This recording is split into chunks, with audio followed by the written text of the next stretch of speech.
What's up guys, welcome back for another Yu-Gi-Oh! Pro Duel video. Next match, Cross-Banlist Cup. Two titans are paired up against each other.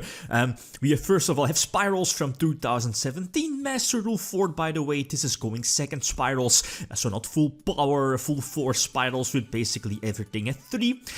It's paired up against Invoked Dragun, and you know, Dragon is currently one of the best cards in the OCG, and well, it warps the format, and in all honesty, did not, well, like, what to expect from this matchup, I had no clue. But anyway, as you, well, it was very short, but as you saw, I've made some small changes to the Spyral build. Ryan Levine, his list I used, and he left some feedback about this list, or on this list, and made some minor changes. I kept in the Reapers. Again, the side deck is allowed this year, so that's why it's there. This is the Invoked list, pretty much the same. Again, I've got it from Road of the King. So which deck has the advantage? Again, as I mentioned before, I had no clue before this matchup. The votes again from the previous video is that most people, a little over 70% are opting that Spyrals has the advantage over the Invoked Dragun build. I get why. Both decks are running an insane amount of hand traps, and that's of course important to prevent Dragon from coming out or prevent Spyrals from going off. But on the other hand, you know, like both decks, it feels quite awkward, since as I've read in one of the comments in the previous video, is that Spyrals is the deck that wants to go second, but does it want to go first now? Again, preventing the Dragon from coming out, so it feels quite awkward, right? So anyway, Invoked, yeah indeed, Invoked Dragun going first, and it's, well, I indeed opt to go for the Red Eyes Fusion, since, again, the card Dragon that is just warps the entire format, and it's just so hard to get rid of it. And Spyrals, I feel, or I think, only have 2 outs for it. It's Boiload during their turn, you know, like a gain control of it during the battle phase, and Ningirsu. I believe those 2 cards are the only outs that Spyrals have, other than maybe stalling with Sleeper and the Equip level 4. But anyway, going for the OTK is ridiculously easy. Going for Anaconda, the fact that it's so easy to get on the field and pair it up with the Invoked engine, again, just makes it so easy to OTK. As expected, Invoked, I'm going first here, and yeah, it's okay, you can definitely go second as a Spyral player, but not really sure. I mean, you can go first, but then again, the Invoked deck is running multiple Maxis, multiple hand traps. I mean, it's pick your poison, I feel, in case of Spyrals.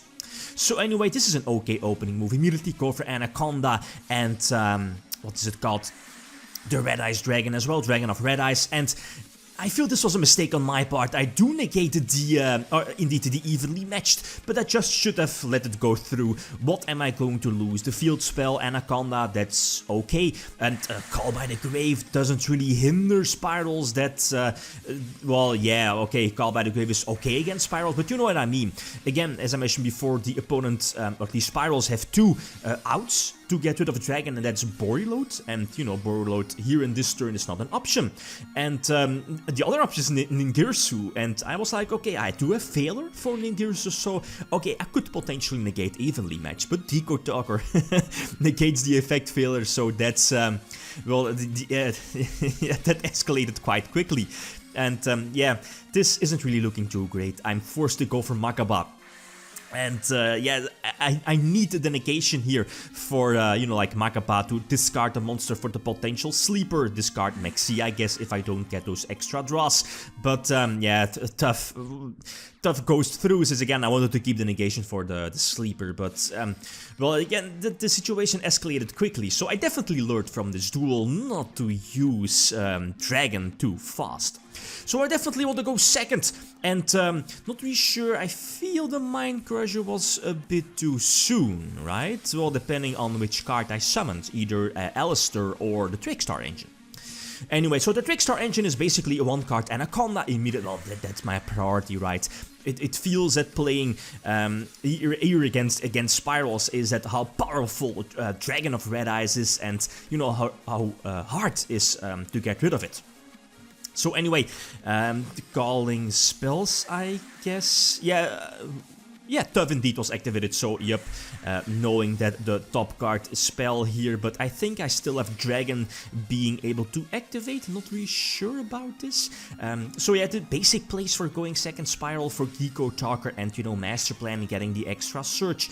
Going Sleeper, I guess, and Sleeper popping stuff, that's okay. Yeah, indeed, I think I used up my Red Eyes Dragon, so top decking the Invocation. That's cool, but opponent chaining the Spyral Sleeper, and I think I have to negate that, since I think I'm able to go for a game, since the opponent only being left at 4,000 life points, and I do have the potential fusion summon here with Makaba, and this is more than enough to attack for a game, because Dragon, for whatever reason, has a Volcasaurus effect, and it can still attack.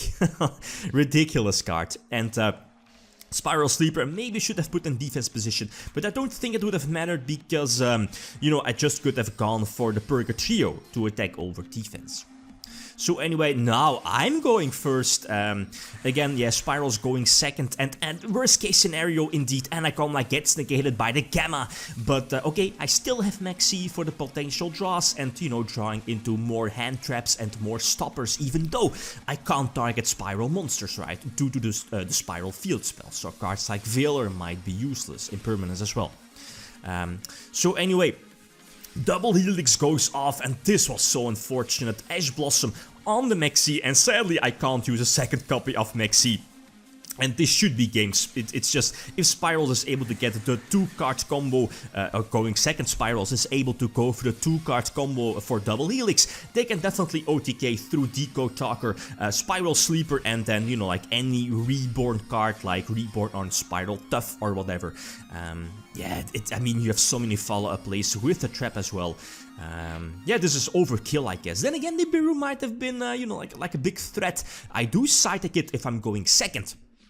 So now last duel indeed, so 2-2. I'm definitely going second, siding in Nibiru and all those hand traps. And I do open Maxi. Maxi is good. Veiler is not that great because of the Spyral Resort. But yeah, again, Maxi does its job, gaining, I believe, a couple of extra draws and putting the opponent back. There is Nibiru. One draw less. But it's fine though. I think I have too many draws, and that's the advantage of the Trickstar engine, to force out the potential back row. I do opt to go for Instant Fusion and Millennium Ice Restrict, you know, just in case. Also, Call by the Grave was side-decked in because of the hand traps, and yeah, again, just opening bonkers here. Anaconda, Makaba, and Dragon. This is more than enough to attack for a game because of the burn damage of a Dragon of Red Eyes, and it can still attack for whatever reason, and this should indeed be more than enough to attack for a game. So again, going first, going second is quite important. Here in this particular matchup, it felt that going second was much more important. I mean, because of the hand traps, and it just felt that Spyrals was at a disadvantage because of that. Yeah, even though, I mean, opening Maxi, Gamma, the hand traps was definitely quite important. So Invoked getting the 3 points and Spyrals 2 points. This was duel number 6 again, prolonging the video, prevent spoilers. I think, yeah, indeed, Invoked going first, and again, like bonkers opening. Spyrals opening with, let's see, what's it called? The evenly matched is okay, I guess. But again, if I open with Dragon, I'm just going to let evenly go through, not making the same mistake as in, was it duel number 2? I mean, you know, the battle phase is over, so I can't, at least I'm not threatened by the Borealo Dragon, and there is just the other out being Ningirsu, and Red Eye still has a potential negation. And if Spyral is very low on cards, then I can just negate like Quick Fix, for example, and again, you know, like Spyrals won't establish their board and won't gain more advantage to eventually go for Ningirsu and still have potential follow-up plays after that. So multiple negations, and again going for the Earth invoked monster, pump it up to 4k, and of course Red Eyes Dragon is also more than enough to attack for the game. So I think again we have a well-deserved winner, but I'm honest, before this matchup I had no clue which deck was at least had the advantage position or the advantage seat, but after this matchup I felt that, you know, like a card like Invoked, at least Dragon, Red Eyes, the Invoked, or the Fusion, right, Red Eyes Dragon, such a powerful card. interesting to see how other decks are going to take that one on, and how far this deck is going to take. Well, who knows? It will. It definitely has like a big chance to move on here in the top 16 cutoff. So next matchup, we have Towers Turbo versus Super Rejuvenation Rulers. Big matchup. Which deck is going to win that one? Top right corner. Feel free to leave a vote and or comment down below. Okay, guys, that's it. Thanks for watching. Feel free to leave a comment or like if you enjoyed the video. Lithium signing out. Peace.